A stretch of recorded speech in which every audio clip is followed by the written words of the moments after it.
Okay, so we don't have the denoiser we're imagining. Um, this is a free VSD, so it's not going to cost you anything to get. But suppose you had difficulties or you didn't have it or someone else didn't have it. So I'm going to get rid of this one, remove that track, and look at the original track that I've got here, and that's got just an EQ on it.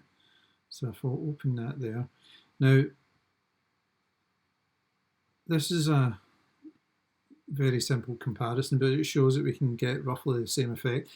It's a bit more time consuming, and obviously they already know what frequencies we want to cut in this one. But we've got the standard EQ. If I just add this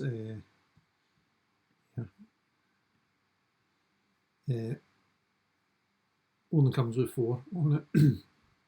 It's got presets, so you can keep adding those, but that's not what we're looking for. We'll just go back to factory default. There we go. So that's it. It comes with 4, but just by clicking add band, you can add more. So effectively what we've got on the denoiser is you've got your threshold, which is fine. That's not really what we need to worry about just now. You've got your low cut, your high cut, and then your 1, 2, 3, 4, 5 bands. So we need 7 bands. So we've got 1, 2, 3, 4, 5, 6. Add another 7.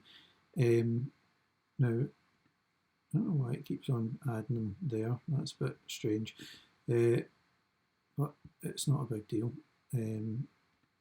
So now we've got the 5 bands, and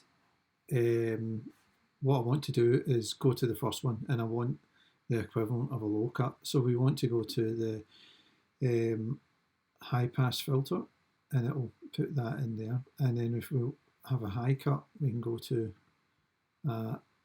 low pass filter. There we go. Going to need to bring that back a little bit there. There we go. We can adjust how sharp the curve is on these by adjusting the bandwidth. There isn't like a knee on this, so if the knee is like basically how sharp this curve is. If you can see here, it goes up and then it goes. That's it's a hard knee there, and this is a kind of soft knee where it kind of slowly graduates into all the frequencies. So it slowly cuts it off. It's not like a hard wall. I wonder if we can do that on this. Yeah, kind of is, kind of isn't. So that's us. We've got our high and low pass filters.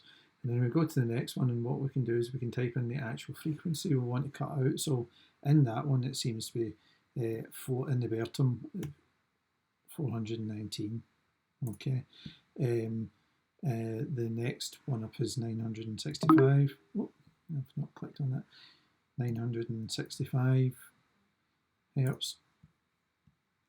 The next one up from that is 2200.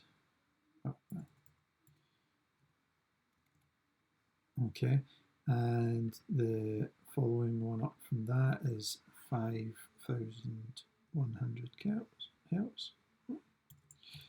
100 hertz, and the last one is 11,700 hertz. Okay, there you go. So that's us essentially got those 5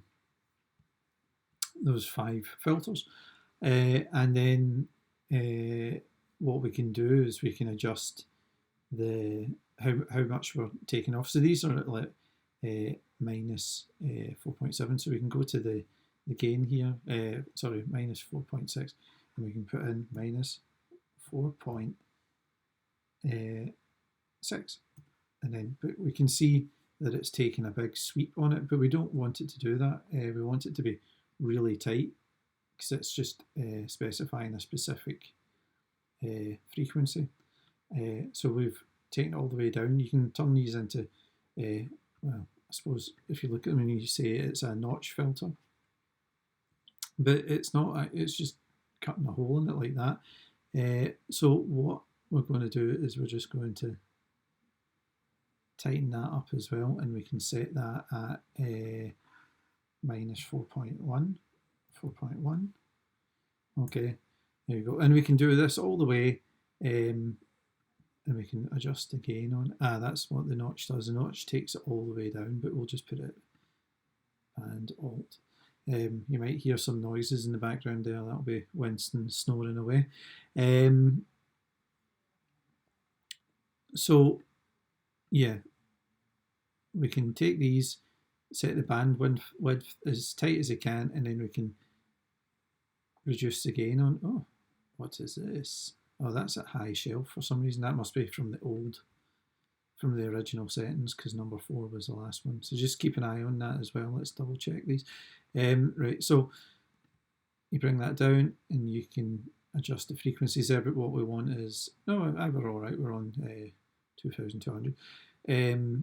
So yeah, so this is us essentially replicating the denoiser. Now I'm going to remove this, because what I've already done, once I've got all these frequencies set up, I can actually click this plus and then save it as a preset, and then let me just go through that.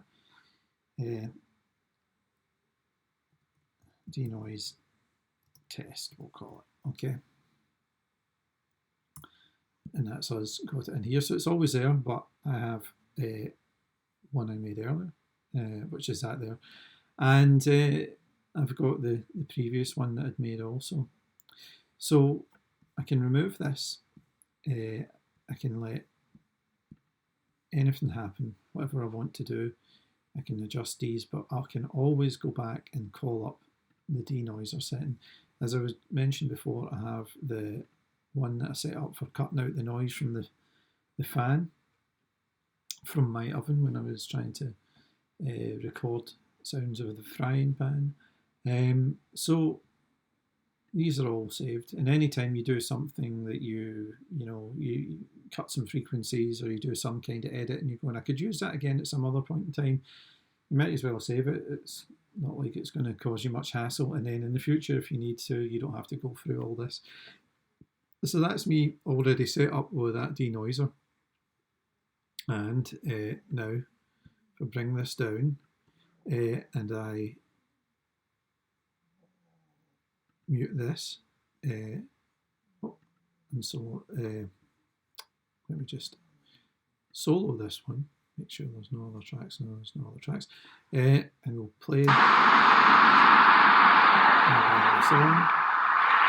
As we can see, we've got the curve here of that wave, and it's doing quite a good job.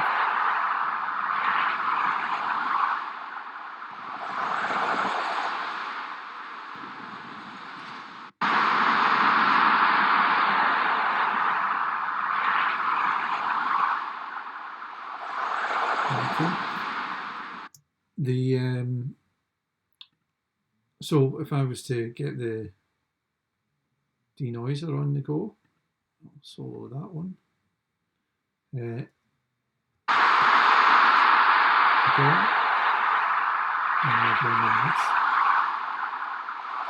And you can see the curve export, and then clicking the other one and having that one, you can see I'm getting a similar curve. That's not too bad.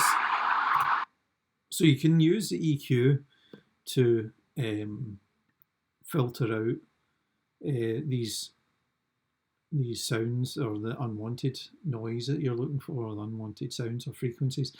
And that's all essentially these denoisers and all these other bits and bobs are. They're just something that automates the process and is maybe a bit more accurate than you either judging it with your own ears or eyeballing it or whatever, because they're using algorithms and processing to actually just interrogate the audio file. But for you, you don't have to stick to these frequencies either. You can just move them around, and you know, maybe this one here isn't actually suiting what you need, so you need a wee bit less or a wee bit more down the frequency chain. It's up to you. But again, the way you get good at these things is by playing about with them. So I'll leave that to you. Okay.